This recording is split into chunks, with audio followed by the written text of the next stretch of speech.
बोले शंकर भगवान की जय। कपाल तीर्थ, ब्रह्म तीर्थ तथा वसुधारा तीर्थ की महिमा। स्कंद बोले, महेश्वर, जहाँ आपके हाथ से कपाल गिरा है, कृपया उस तीर्थ का महात्म्य बतलाइए। भगवान शिव ने कहा, वत्स, वह अत्यंत गोपनीय तीर्थ है। देवता और असुर सभी वहां मस्तक झुकाते हैं।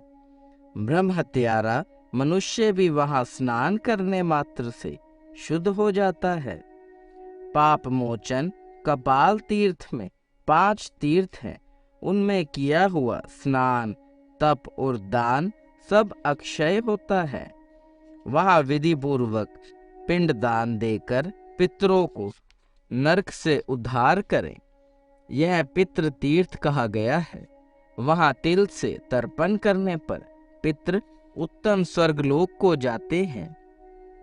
जो मनुष्य एकाग्रचित्त हो, स्थिरता पूर्वक वहां 1 दिन और 1 रात जप में लगा रहता है, उसके महान मनोरथ की सिद्धि तत्काल हो जाती है।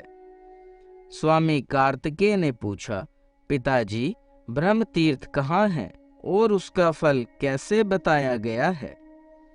भगवान शिव ने कहा, एक समय भगवान विष्णु की नाभि से निकले हुए कमल पर प्रजापति ब्रह्मा जी विराजमान थे।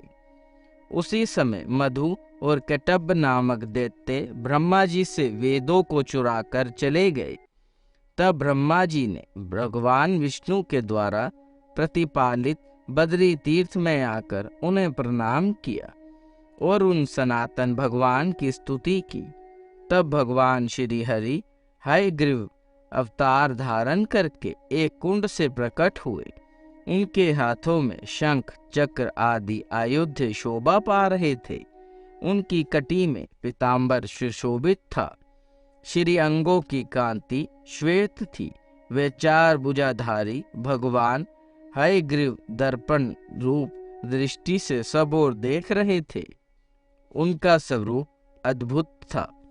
नेत्रों से कठोरता प्रकट हो रही थी। उनकी गर्दन के चंचल बालों से टकराकर मेघों की छटा छिन्न भिन्न हो रह जाती थी। वे अपने दिव्य तेज से समस्त ज्योतिर्मय ग्रहों की प्रभा को तिरस्कृत कर रहे थे। भगवान बड़ी कृपा करके इस अद्भुत रूप में ब्रह्मा जी के आगे खड़े हुए। उन्हें देखकर ब्रह्मा जी भी आश्चर्यचकित हो उठे। उनके नेत्रों में प्रसन्नता छा गई और वे प्रणाम करके भगवान की स्तुति करने लगे। ब्रह्मा जी बोले, जिनकी नाभि से कमल प्रकट हुआ है, उन भगवान विष्णु को नमस्कार है। लक्ष्मी जी के आश्रयभूत नारायण, आपको नमस्कार है। लक्ष्मी निवास विशाल वनमाला धारण करने वाले, आपको नमस्कार है। विज्ञान स्वरूप, आपको नमस्कार है। सबकी हृदय गुफा में निवास करने वाले, आपको नमस्कार है। जो समस्त इंद्रियों के स्वामी और परम शांत हैं, उन भगवान विष्णु को नमस्कार है। अपने भक्तों की रक्षा के लिए शरीर धारण करने वाले भगवान शांड पानी को नमस्कार है। अनंत कलेशों का नाश करने वाले गदाधारी ब्रह्मा को नमस्कार है। संसार की विविध असार वस्तुओं से निर्वृत्त करने के लिए कर्म करने वाले भगवान को नमस्कार है। समस्त जीवों के रक्षक विजयशील विष्णु को नमस्कार है। विश्व भर समस्त गुण वृत्तियों से निर्वृत्त होने वाले, आपको नमस्कार है। देवताओं और असुरों के श्रेष्ठतम अवलंबन, सांसारिक विषयों से निर्वृत्त और समस्त विश्व की रक्षा करने वाले, आपकी कीर्ति को नमस्कार है। सबके हृदय में रहने वाले सर्वज्ञ महेश्वर श्री विष्णु की ब्रह्मा जी ने जब इस प्रकार स्तुति की, तब वे शीघ्र ही वहां आ गए और उन दोनों दैत्यों को बांधकर उन्होंने लीला पूर्वक उन्हें मार डाला। तत्पश्चात वेदों को लेकर वे ब्रह्मा जी के समीप आए और ब्रह्मा जी को देखकर स्वरूप स्थित हो गए। तब से ब्रह्म द्वारा प्रकट किया हुआ वह तीर्थ तीनों लोकों में ब्रह्मकुंड के नाम से विख्यात हुआ। उसके दर्शन मात्र से महापातकी मनुष्य भी पाप रहित हो तत्काल ब्रह्मा को ब्रह्मलोक में चले जाता है। जो लोग यहाँ स्नान और व्रत करते हैं वे ब्रह्मलोक को भी लांघ कर विष्णु लोक में जाते हैं। स्कंद ने पूछा, वेदों को पाकर ब्रह्मा जी ने क्या किया? श्री महादेव जी बोले, वत्स, बद्रिकाश्रम तीर्थ देखकर चारों वेद ब्रह्मा जी के साथ जाना नहीं चाहते थे। तब सिद्धों के समझाने पर वेदों ने 2 स्वरूप धारण किए। द्रव रूप से तो वे बद्रिकाश्रम तीर्थ में रह गए और ज्ञान रूप से ब्रह्मा जी के साथ गए। तब ब्रह्मा जी ने वेदों के अनुसार विधि पूर्वक तीनों लोकों को रचा। इस ओर ब्रह्मकुंड में जहाँ द्रव रूपी वेद स्थित हैं, किए हुए स्नान, दान और तप प्रलय काल तक नष्ट नहीं होते। फल रूप से वैदिक ज्ञान की अभिलाषा रखकर जो मनुष्य वहाँ 3 उपवास करते हैं वे चारों वेदों की व्याख्या करने वाले होते हैं। वेद तीर्थ से उत्तर जल रूपा सरस्वती है, जो अपने नाम का जप करने पर मनुष्यों की जड़ता का नाश करती है। सरस्वती के जल में स्थित होकर एकाग्रचित से जो जप करता है उसका मंत्र कभी खंडित नहीं होता। जगदीश्वर विष्णु ने तीनों लोकों का हित करने के लिए वाग वैभव प्रदान करने वाली सरस्वती नदी का विधि पूर्वक यहाँ स्थापन किया है। इस तीर्थ के दर्शन, स्पर्श, स्नान, पूजन, स्तुति और प्रणाम करने से मनुष्य के कुल में कभी सरस्वती से बिछोह नहीं होता। सरस्वती के दक्षिण भाग में द्रवधारा नाम से प्रसिद्ध इंद्रपद तीर्थ है। यहाँ इंद्र ने तपस्या की थी। प्रत्येक मास के शुक्ल पक्ष में त्रयोदशी तिथि को इंद्र को संतुष्ट करने वाले उस तीर्थ में स्नान करके 2 उपवास और भगवान विष्णु का पूजन करने से मनुष्य सब पापों से मुक्त हो इंद्रलोक में प्रतिष्ठित होता है। वही मानसो भदेद तीर्थ है जो सब पापों का नाश करने वाला है। वह सब जीवों के लिए दुर्लभ है। वह जो महर्षि हैं वे हृदय ग्रंथि का भेदन करते हैं, सब संशयों को काटते हैं और कर्म बंधन को क्षीण कर डालते हैं। इसलिए उस तीर्थ का नाम मानसो भदेद है। यदि भाग्यवश मनुष्य वह 1 बूंद भी जल पा जाए तो तत्काल उसकी मुक्ति हो जाती है।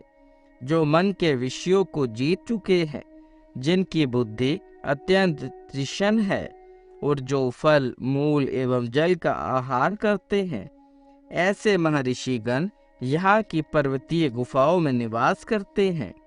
ये मुनि फलाहार, शुद्ध वायु सेवन, गुफा का निवास, झरनों के जल में स्नान तथा आश्रम धर्म का पालन करते हैं और वक्कल या उर्नामय उत्तम वस्त्र धारण करके तीनों समय के संसार के साथ स्नान से दुर्जय इंद्रियों के पराक्रम पर भी विजय पा जा चुके हैं। यहाँ पर बिना इच्छा के भी मुक्ति होती है।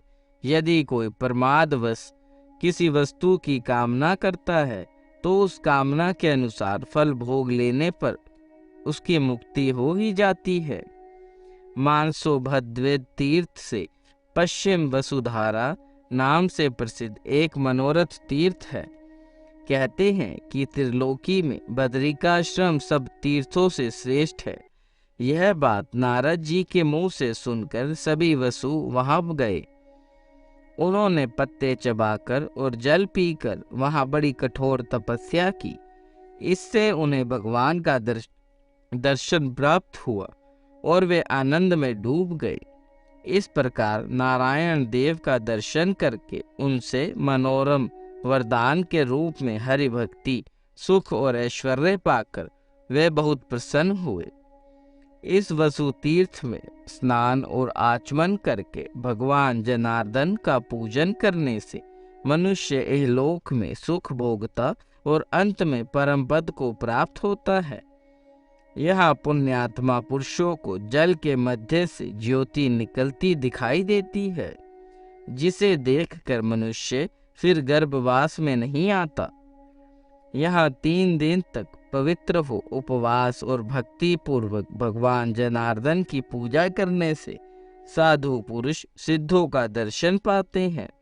जो लोभी और चंचल हैं, जो सत्य नहीं बोलते, परिहास के व्याज के पर्याय धन और पराई स्त्री को कपट से ग्रहण करना चाहते हैं, जिन्होंने सत्कर्मों का त्याग कर दिया है, जो अशांत और अपवित्र रहते हैं, ऐसे मलिन चित मानवों को यहाँ कोई फल नहीं मिलता।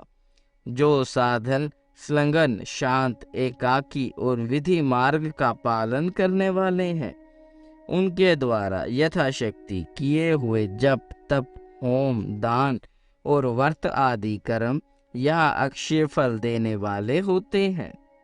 जो मनुष्य भक्ति भाव से विभूषित हो इस पुण्य तीर्थ के विषय को पढ़ते पढ़ाते एवं प्रकाशित करते हैं, वे भगवान विष्णु के कल्याणमय धाम में जाते हैं। बोले शंकर भगवान की जय।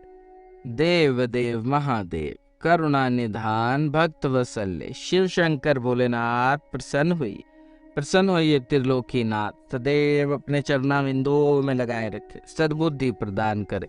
सृष्टि के कर्ता धर्ता संहार हरता, आपसे ही जीवन आपसे ही मरण महादेव।